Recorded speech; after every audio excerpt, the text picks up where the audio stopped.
strike at any time, blaming the U.S. for driving the two countries to the brink of nuclear war. Let's get straight now to CNN international correspondent Paula Hancock's live in Seoul. Paula, now this threat comes just hours before the beginning of military drills by the U.S. and South Korea. Well, that's right, Victor and Christy. It is Monday when these U.S.-South Korean military drills start. Every single time there are military drills, North Korea reacts. They up the ante, they increase their rhetoric because they are infuriated by these drills, which they see as a dress rehearsal to an invasion of North Korea. So we have heard them talk about the reckless provocation. We've heard them suggest that this is pushing Korea to a nuclear war. We have heard this before, but of course we're starting from a much higher level of tensions than we have been in previous years. We also heard from, this was an article in Rodong Shinmun, this North Korean state-run newspaper. They mentioned Vice President Pence by name as well, talking about when he was asking Latin American countries to stop their support or any dealings with North Korea, and they called that selfishness, arrogance and outrageous interference. So a special mention for the US Vice President from North Korea, clearly not happy with what he's saying as well. So when you look at these drills that start tomorrow, start Monday, they carry on for 10 days. We hear from the US there will be about 17,500 US military personnel alongside South Korean military and the UN command. So 7 other countries will be represented as well. And it's more of a computer simulation than actual live fire or a massive amphibious landing, as we've seen certainly in the springtime. So potentially there are less provocative pictures as far as North Korea is concerned, but we'll see how they react. Victor, Christy, back to you. Paula Hancock's in Seoul for us. Thank you so much. Now, as North Korea issues new threats against the U.S., President Trump is getting back to Washington today. Yes, it's the end of what's been a really turbulent 2 weeks away from the White House. The West Wing is refreshed, renovated, ready for the president when he arrives this evening. CNN White House reporter Jeremy Diamond joins me now. Jeremy, the president was a lot more vocal on Twitter yesterday about a free speech rally and a counter-protest in Boston. Tell us what he said.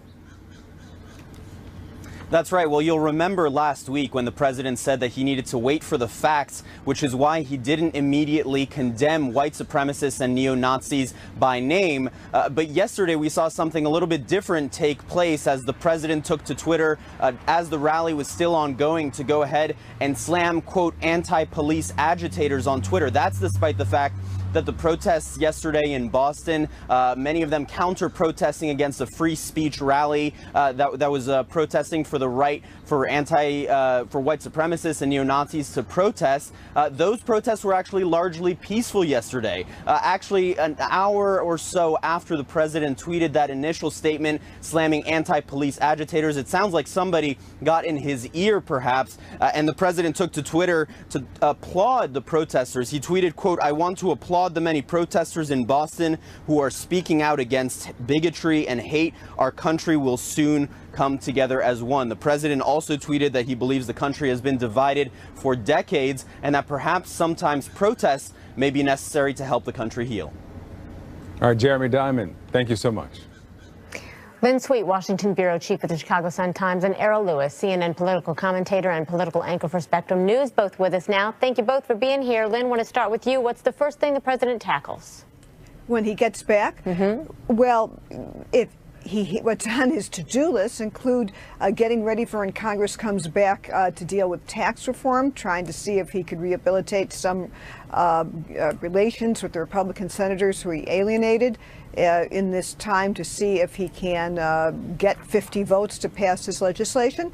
But also on his to-do list is thinking, what does he want to do now in structuring his White House in the wake of disbanding his councils that he was going to count on very much and reaching out to corporate and business America? And what is he going to do? And this is something I think new we should keep his eye on. You know, there's a saying close that you keep your friends close and your enemies closer. I'm not saying that Steve Bannon is an enemy of the Trump White House, but with him on the outside, I think we're going to see some new storylines emerge here. And there'll be some new things to look at. Just think how extraordinary it is that a very senior advisor within hours of leaving the White House is now running a big media corporation. I mean, you didn't see Sean Spicer jump back into the public eye so soon.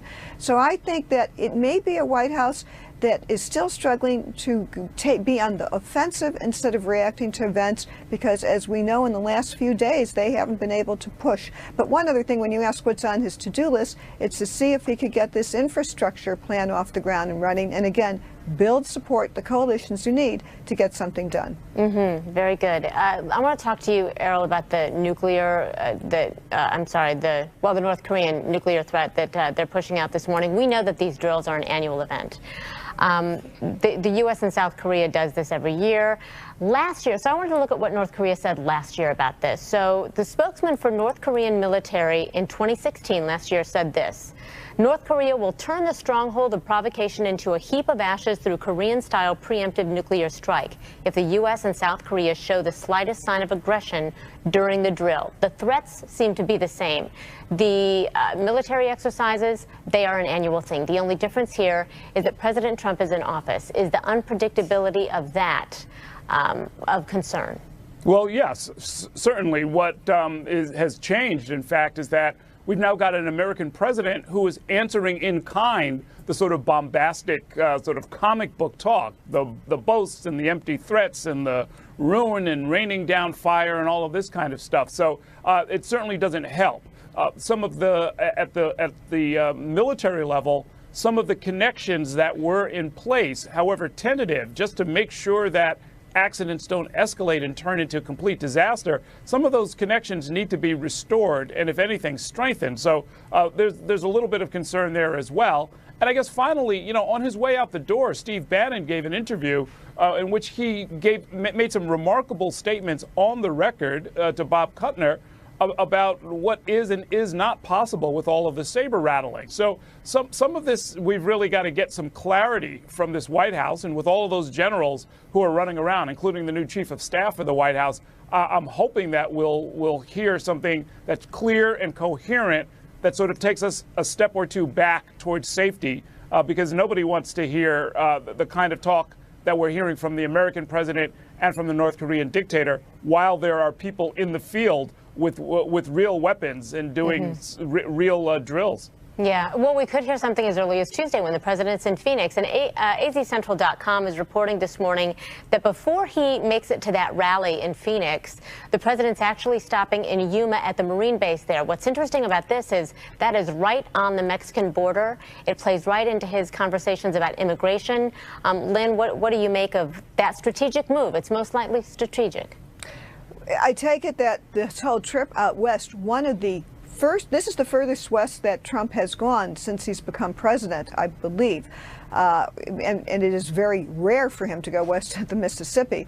It is working to the base again. And I think nothing seems to jar, or not a lot jars the base who are staying with him loyally, no matter how much turmoil and tumult. But in the other side of it, I think if he goes to the border, it only shows that his central promise that he's going to build a wall and have Mexico pay for it shows no sign of being kept in Congress, because the budget that Congress is going to be looking at and the approach that they're taking up have the U.S. paying for these first payments for the wall. But it does show that he's going back to a very core theme.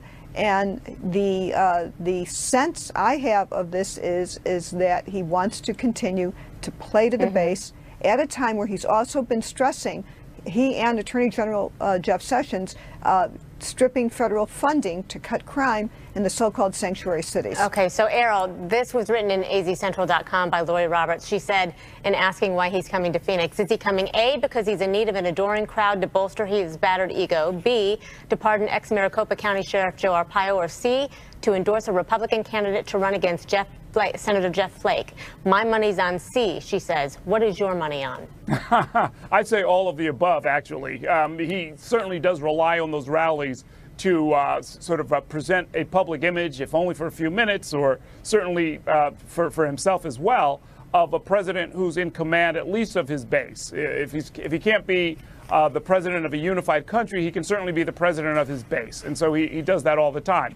The notion that he would pick that as the location to pardon or at least speak some nice words about the Maricopa County sheriff. That is very possible, more likely than not, I would say. And then, yeah, he wants to wade into the politics of it. So border politics, just as Lynn said, is really core to the Trump brand. If he can't pull this off in the right way, it'll be one more political setback after a week in which he's had quite a few. All righty. Lynn Sweet, Errol Lewis, always so grateful to have you here. Thank you. And thank you. And be sure to tune in Monday night, by the way, tomorrow night, of course, a special CNN event coming at you after losing on health care, of course.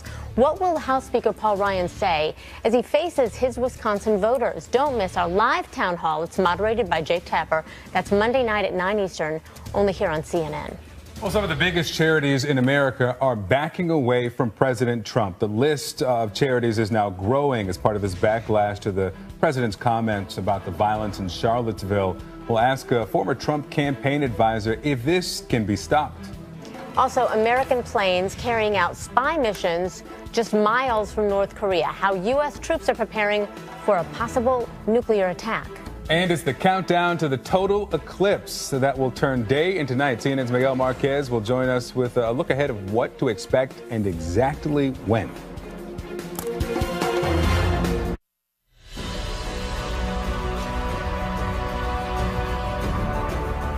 That's dramatic. Eclipse of the century. It is. All right, so the big day is tomorrow. Total eclipse. Moon passes in front of the sun. We've got CNN crews all across the country where a lot of people are coming together to watch this event. This will be the only time in their lifetime they'll be able to watch it. Let's go to CNN's Miguel Marquez, who's in Independence, Oregon. I'm guessing this is your first visit, where you are counting down to the eclipse. Miguel, I know folks are excited. I got the best duty ever. Look, this is going to be like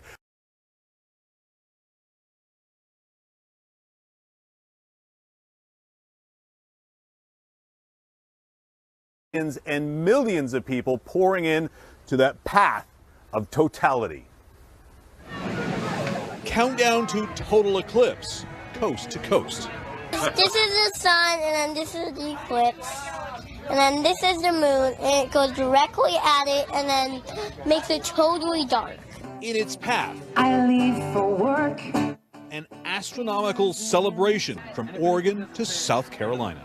The place to be, the 70-mile swath of full eclipse, or totality. The moon's shadow racing across the country, right through 12 states, turning day into night. What do you think's going to happen? Like, I don't think you really should look at the sun. It might, like, No, you shouldn't. burn your eyes. Good advice. Heated everywhere. In Chicago, long lines despite the rain for eclipse viewing glasses.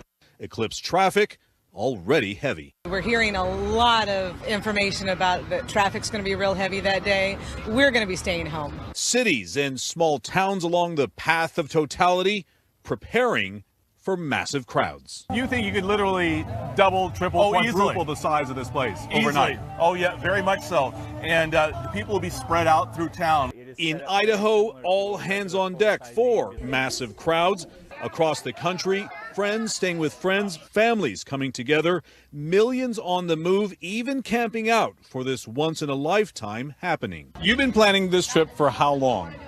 At least 7 years. 7 years? Yes. We got 2 vehicles with truck campers, and we left at 4:30 in the morning. We got here about 3:30 in the afternoon. In the path of totality, total eclipse of the theme for everything from dark of day wine in Nebraska to martinis in Oregon. We take the martini glass and we rim it with a little bit of Oreo crust. And of course, eclipsical donuts. It's a chocolate top, it's got the sun ring around it, but then when you break it open, it's full of sunshine and orange creamsicle flavoring. This eclipse unique for the U.S. The last time one went coast to coast here, 1918.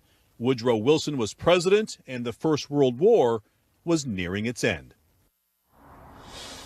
Now, one other interesting thing about this eclipse, the path of this takes it only through the U.S. The last time that happened, 1257. King Henry III was on the throne in England, and it was about 200 years before Columbus had been born. So the U.S. wasn't even thought of as a country at that point. People are incredibly excited for this one. Back to you guys. So what you're saying is it's been a while, right? It's been a few years. It's been a minute. All right. A minute. Miguel Marquez in Independence, Oregon. Thanks so much. Miguel. You know, Allison Chinchar keeps bringing us these glasses, and we're bitter. Can I just say that? Let's just say it. She brings us these glasses to show everybody, and they're cool and everything. They're what you need for the eclipse. Good in them. I feel fashionable here.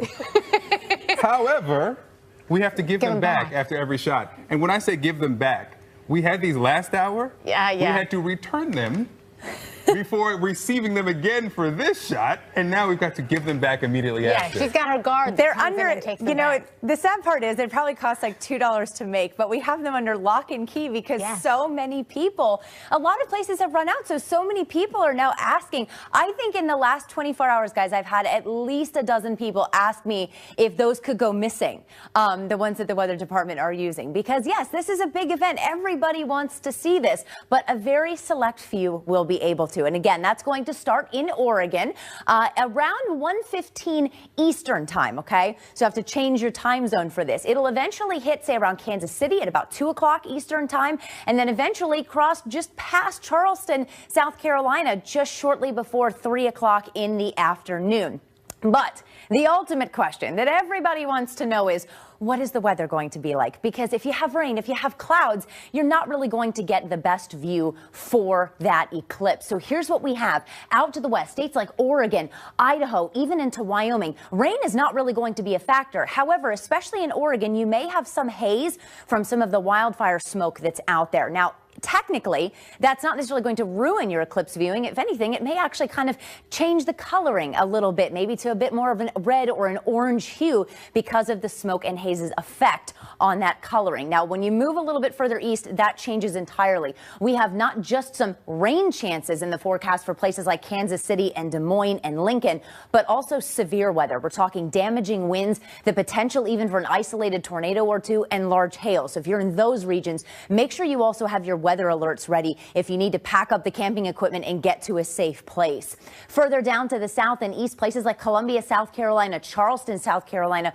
we also have the potential for at least a few isolated showers and thunderstorms in the forecast here. The question is going to be some places like, say, Nashville, where it's not really supposed to rain until late at night, but you may have some clouds that develop ahead of time. Victor and Christy, we talked about this ahead of time. It's like the folks that say, I can't get sunburned. It's cloudy out. Even if it is cloudy during the eclipse, you have to have the glasses. So make sure that you still have these on. If you are in totality, you can take these off once everything lines up perfectly for, say, about that 1.5 to 2 minute time frame. Until then, you have to keep the glasses on. So just make sure that you have a pair. And if you don't, we talked about this last hour, check your local animal shelters. A lot of them are taking donations for these for local charities. So that may be a good option to check out.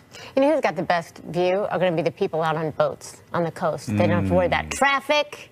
They don't have to worry about anything. Good call. Where can I get a boat? It's my question at this I point. can't even get glasses. I certainly can't get a boat. Allison Chinchar, thank you. Thanks.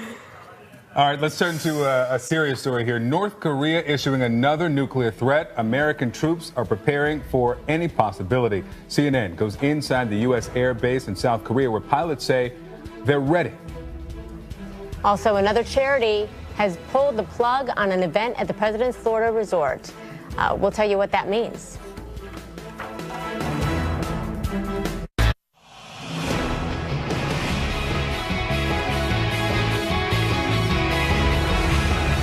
So good to have your company. I'm Christy Paul. I'm Victor Black. Well, good morning to you. President Trump returns to Washington today as North Korea renews its threats to the U.S. Yeah, North Korea says it is ready to, quote, mercilessly strike and blames the U.S. for driving the two countries to the brink of nuclear war. Now, this marks the end to a turbulent working vacation for the president. It started after the president's widely criticized remarks in the wake of a white supremacist rally in Charlottesville last weekend, remember. He blamed many sides for the violence, which included an act of domestic terror by a neo-Nazi. Since then, there's been a growing list of charities and organizations that are canceling events at Trump's Mar-a-Lago resort. The exits continue this weekend. Yesterday, the Palm Beach Preservation Foundation became the latest customer to drop out. They say, quote, given the current environment, surrounding Mar-a-Lago, we have made the decision to move our annual dinner dance. CNN senior economics analyst and former Trump campaign economic advisor Stephen Moore with us now. Stephen, thank you so much for being with us. I appreciate it. Good morning to you. Here's a look at the organizations that have canceled at Mar-a-Lago. Some big names on here, names that have gone to Mar-a-Lago for years to have their galas and their fundraisers, and now they're pulling out. What can the president do, if anything, at this point?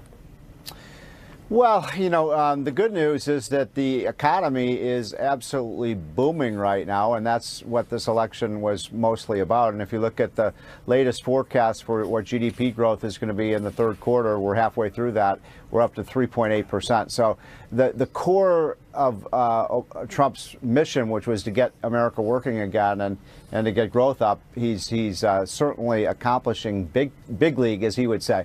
These cancellations of things and the fallout from his comments last week are, look, I don't want to get into that too much because I think it's been very unfortunate. And, I know Donald Trump very well.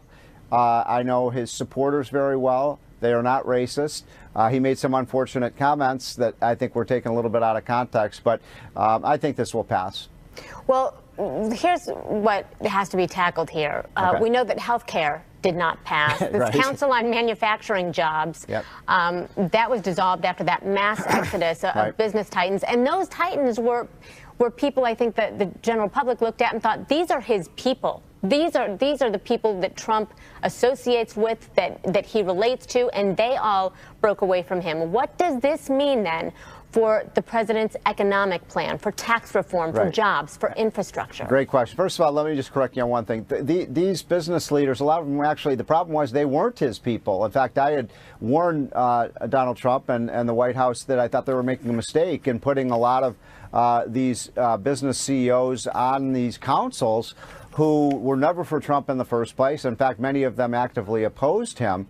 And I warned that a lot of these people, as soon as there was any kind of controversy, and let's face it, controversy certainly follows Donald Trump in terms of everywhere he goes and everything he says, that they would run for the high grass. And that's exactly what's happened. But I got to tell you, having been an advisor to the Trump on the economy and being part of a couple of his economic, he has a number of these kind of economic panels, I get called every day from CEOs saying, look, I'll serve. I really love the kind of things that Trump is doing now in the economy. So I don't think there's any shortage of prominent Americans who are CEOs of companies who like what Trump is doing, who would serve on these if Trump were to re-engage these. One other quick thing, these panels were really meant to for Trump to listen to the CEOs and hear what their concerns were.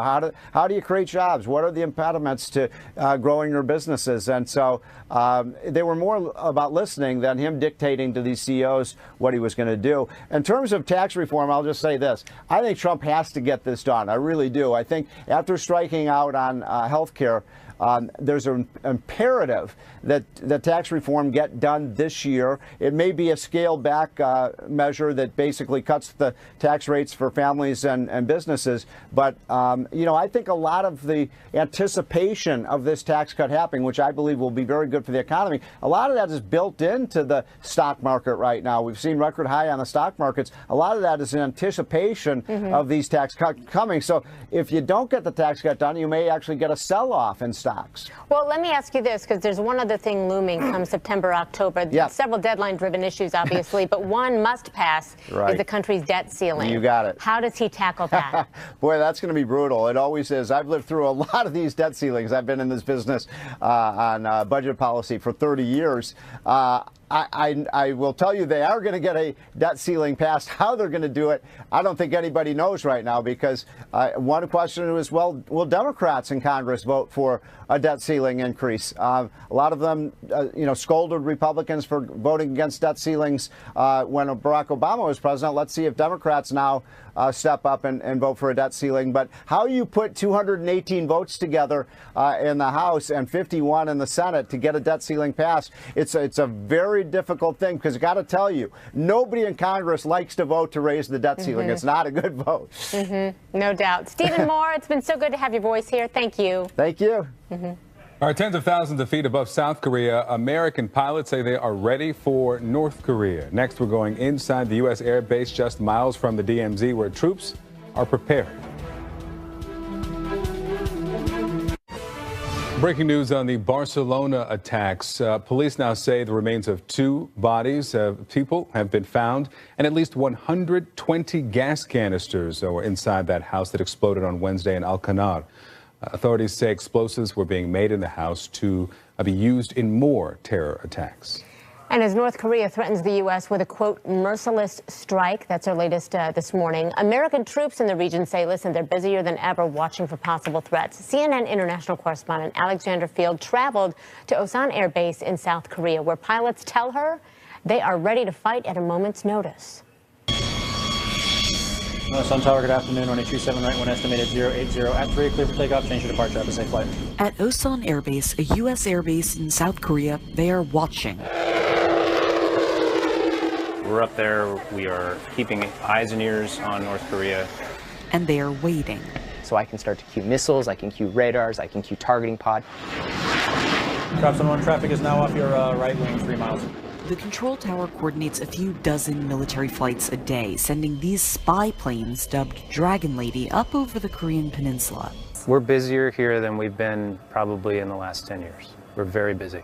But we are tasked every day to fly our mission, so we do that. Pressurized suits allow pilots to soar at altitudes of 70,000 feet. That's twice as high as a commercial jet. The one-seater spy planes are flown by 8 specially trained officers. The job to provide intelligence, surveillance, and reconnaissance. A window for Washington into North Korea needed now as much as ever. Everything that this aircraft is collecting is almost instantaneously sent down to people who can process, exploit, and disseminate that information in minutes to our leadership. We would be ready to launch operations out of both airspaces or both air bases at a moment's notice and be ready to fight tonight. Major Danny Trueblood is on a 2-year tour to South Korea, taking up a job that U.S. troops have done for decades, since the end of the Korean War. The F-16s are pivotal to the to basically the defense and any potential actions. So with GPS or laser-guided weapons, we can strike a variety of different targets. This U.S. airbase is fewer than 40 miles from the North Korean border. These supersonic jets can fly about 16 miles a minute. So in the case of a conflict with North Korea, they could reach the DMZ in just 2 to 3 minutes. They practice daily, sometimes with mock battles. On this day, 12 of the Air Force's F-16 fighter jets take off. Because we don't know. With the unpredictability of things, tonight may be, in fact, the night. So we train every night. Still the same work they've done every day for decades. Now with the world watching what happens next. Alexandra Field, CNN, at Osan Air Base. So NASA wants to get their hands on an app invented by a plastic surgeon that can help people track the solar eclipse. You're going to want to watch this one. I know that seems like an unusual tease. That's why it's a tease. Dr. Gordon Telephone joins us next with a closer look at how his app works. This app that helps you time out a solar eclipse down to the second. Yeah, so this app uses GPS coordinates to determine if you're in the path of the eclipse. Now, once you program your location, it counts down to the precise moment of the big event. So Dr. Gordon Telephone is with us now. We are looking at this app. Dr. Telephone, I'll be honest with you, we're both going, we don't know what we're looking at.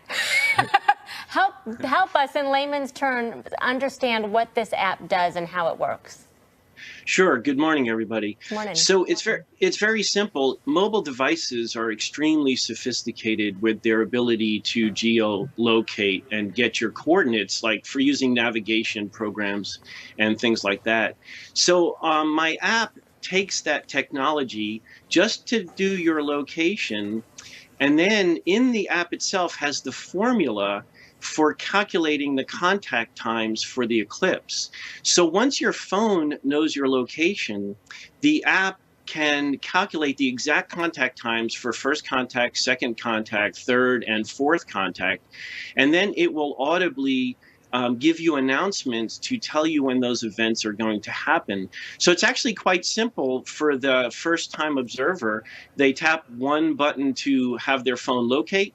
They tap a second button to load those specific times into the timer, and then the timer will talk them through the entire eclipse. It's basically like having an astronomer next to you telling you what to look for. Which is great because we understand from Allison Chinchar in weather that this isn't just, an event that happens at one moment. It happens over a period of time, and nobody wants to be there with the glasses saying, okay, so what am I looking at now? So I understand that NASA has approached you about this app. How are they planning to utilize this?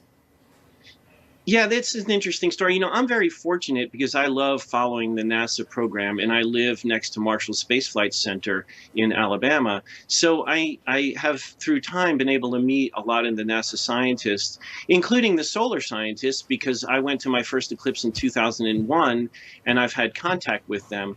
So they knew about my app, and they're going to be running two main observing sites, one in Kentucky and one in Tennessee, where they plan to play my app through the PA system so that all the basic announcements are taken care of for them, and they don't have to worry about making the basic announcements about observing for the change in temperature or the change in lighting and counting down to the exact contact times. And also my app makes announcements for when it is safe to take your solar glasses off just after second contact, and a reminder to put them back on just before third contact, and that is very important. So it just takes a little pressure off of the folks running those two observing sites to have that be automated. Okay, we only have about 30 seconds left, but tell us about the solar bands.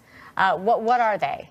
And why are we looking for them? Shadow bands. Well, shadow bands happen just in the final 60 seconds before totality begins and the final 60 seconds right after totality ends. And you look on the ground and you look for these very faint, low contrast shadows that get created by that slit of light coming through the atmosphere. It's very exciting to see them. Not everybody will see them, but the app reminds them to look to the ground at 60 seconds before second contact to look for these very faint shadows. My kids are going to love this. My little scientific girls are going to love this. Dr. Telepen, thank you so much. We appreciate you walking through it. Well, thank you. This is an exciting time for the country. All righty. Take good care. Okay. Listen, it's been since World War II. Well, now the USS Indianapolis has been found in 18,000 feet of water. Next, the chilling story behind this shipwreck. And we look back at the life of pioneering comedian and civil rights activist Dick Gregory, who died Saturday at the age of 84.